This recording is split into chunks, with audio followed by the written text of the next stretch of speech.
What is up, guys? Welcome back to the channel. If you remember, last time, last year, when my birthday rolled around in June, I did a video about my 15 favorite movies because I turned 15 that year, and I'm recording this in advance because I'm turning 16 this year. Um, so we're gonna do my 16 favorite movies. Today's June 1st. My birthday's June 6th. So this video will go up on June 6th. But yeah, we're gonna talk about my 16 favorite movies. Few disclaimers. Number one, this is obviously not the right list. Number two, three, and four, if your favorite movie isn't on here, it's because of one of three reasons. I haven't seen it, I've seen it, and I think it's overrated, or I've seen it, and it just couldn't quite make the list. With that said, let's get to the list. Number 16, The Great Escape. 1963, Steve McQueen war movie. This one is just fun. It's not one of the greatest movies of all time, but it's just one that's fun to watch and see how they do perform this great escape. Um, the ending, I'm not exactly crazy over the ending because well, it is based off a true story that happened in World War II, so they can't exactly make it a very satisfying ending because our main character does end up going back to the prison camp and not escaping. So the title of The Great Escape is kind of gimmicky, but still, I enjoyed it. I had fun with it. Number 16, The Great Escape. 15, Lord of the Rings, The Two Towers. These two movies are great. I want to see Return to King very soon. Um, Two Towers, I think, does a great job expanding on the mythos, expanding on the story that Fellowship later. We will talk about Fellowship later on the list.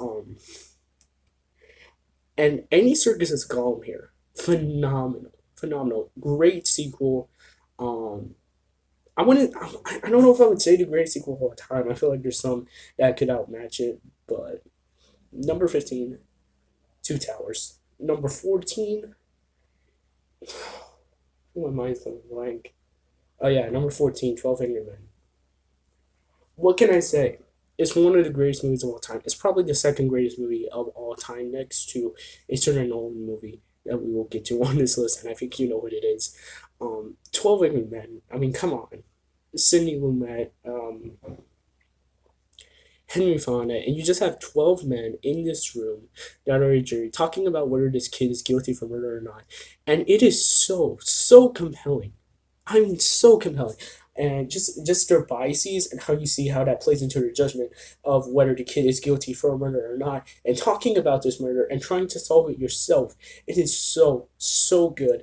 And then I don't want to spoil it, but the way it concludes, I think some will not be satisfied for it if you haven't seen the movie. I love how it concludes. I love what they do with it. And I think it's one of the greatest movies of all time. Probably one of the greatest endings of all time. Give me a sec. Oh, okay. It's it's kind of messing up. I'm moving too quick for my camera. Um Number 13, How to Train Your Dragon. The first one for 2010, it's great. It's my favorite DreamWorks film. The remake coming up, very skeptical for that. How to Train Your Dragon, though, it's a classic. It really is. You got Hiccup, you got Astra, you got Toothless. Toothless is so iconic. And you just have this great and creative story set in this Viking world that's very by the numbers, but also very compelling. And I haven't seen Hidden World yet, but I've seen How to Train Your Dragon 2. That might or might not be on the list.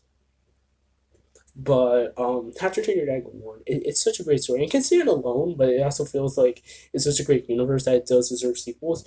And I am skeptical for the How to Train Your Dragon remake, but of course I'm going to go see it because the first one of my favorite movies of all time. It's in my top 16.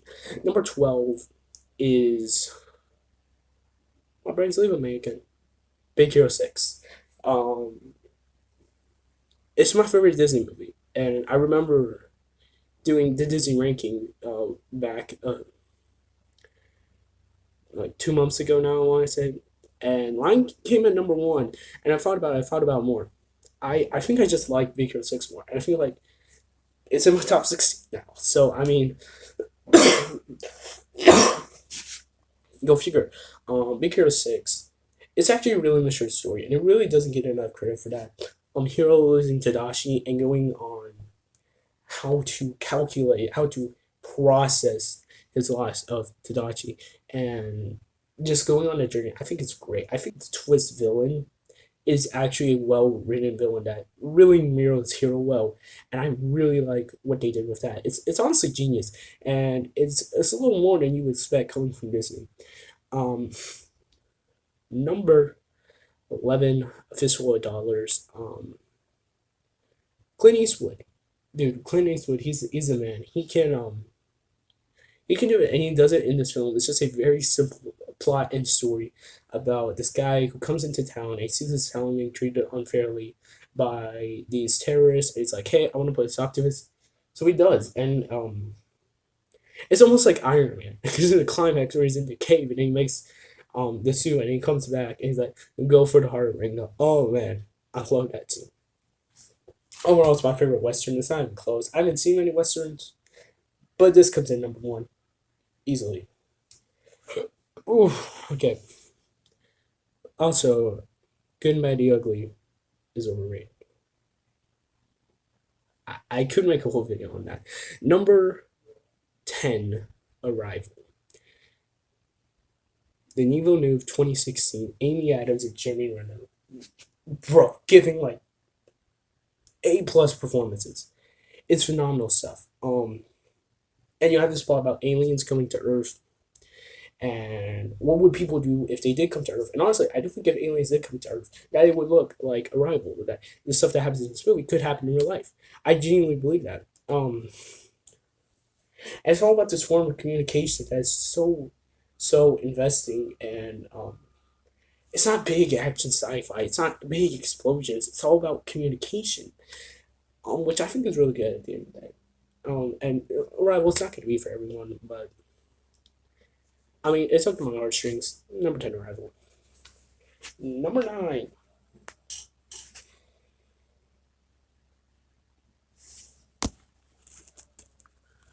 Okay, number 9. And we're going back to Lord of the Rings again. Lord of the Rings, Fellowship of the Ring. Um, so we watched this one very recently. We had a blast. It was great. And it really is an iconic movie.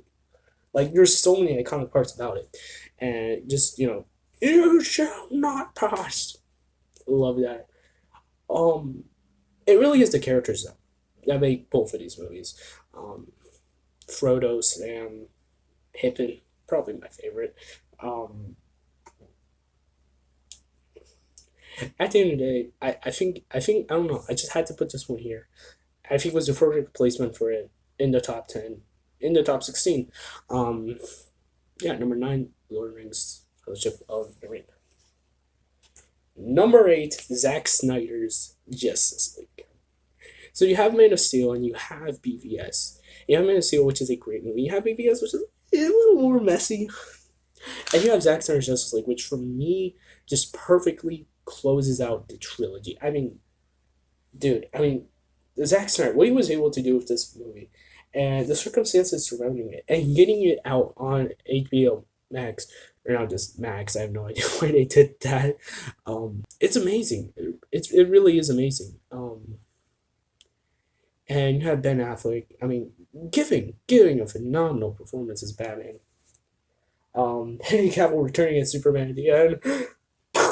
Oh man, it's great stuff. Is it one of the best movies of all time? Maybe not, but number 8 on my list. To go take a break for a bit, but um, let's get back to the list. Number 7, La La Land, 2016. Oh wait, okay, 2016. Ryan Gosling, Emma Stone, absolutely killing it. 10 years of Arrival. So it honestly, 2016 might be the best year for film ever. It genuinely might be. It's in that competition. And you have Damien Giselle coming back to make another masterpiece.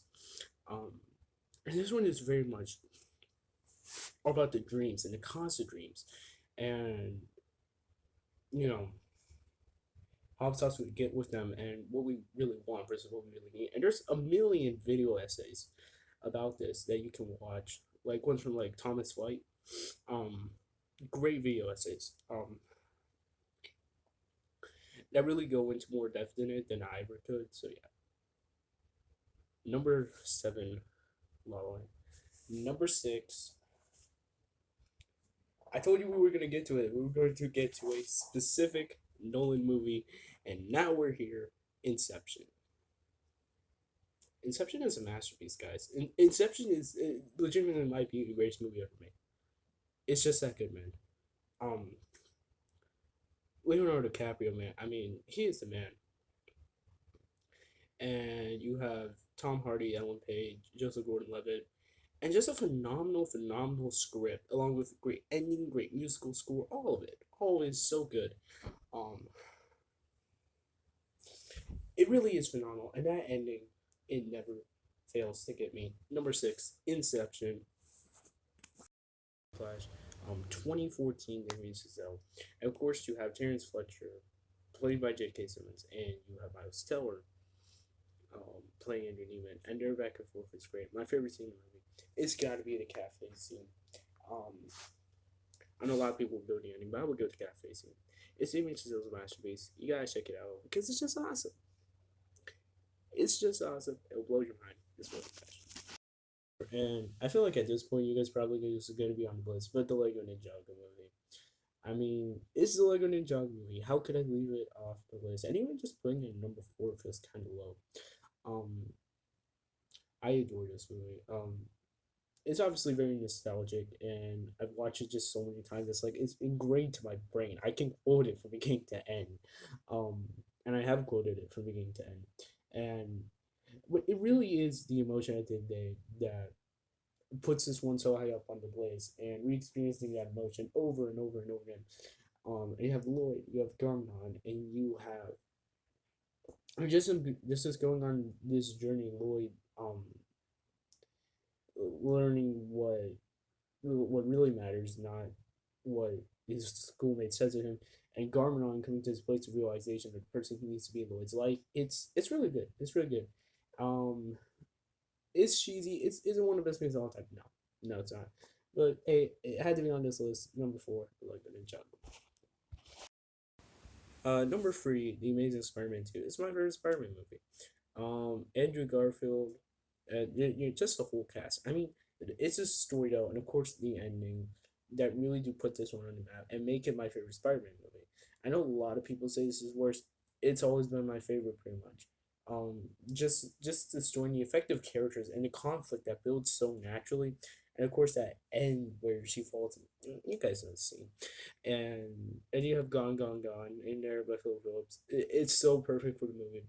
But the thing that I really love, and it's like it's when Peter he goes up, he hears Gwen's speech and he gets up and he goes and he defines around him. He's like swings this around him, and and Spider Man's back. Spider Man's officially back.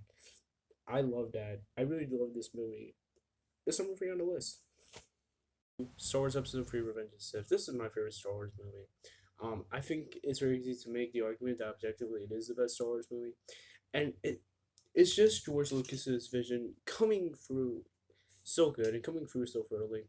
And you have Hayden Christensen, Ewan McGregor, Natalie Portman all killing it. And actually getting to meet Hayden Christensen, which is going to be awesome. Uh, yeah, this movie is great. It's the best Star Wars movie for me by a long shot. And comes in at number two on my list. But today, I do have a bit of surprise to announce. It is my favorite movie, and I watched it recently. Um, well, fairly recently, and that's Baby Driver. Edgar Wright, Ansel Elgort. I just kind of decided to watch this one out of nowhere. Dude, I loved it. I loved every single second of it. It's just the best. It's number one, and I don't know how long it will hold that place, but it's holding it right now. And controversial controversial choice, but the ending, which I don't want to spoil, I think is so good. I think if it had ended any other way, that could have ruined the movie. Um, Overall, man, I mean, it's just so good and just so poetic and just so um so great and even so relatable, kind of. Even I kind of had tinnitus, so that makes it extra relatable. But yeah, my favorite movie, Baby Driver. So thank you guys for watching this video. Um, to celebrate my birthday, it will be uploaded on that day. Thank you guys so much for watching. I appreciate you guys, and we'll see you in the next video.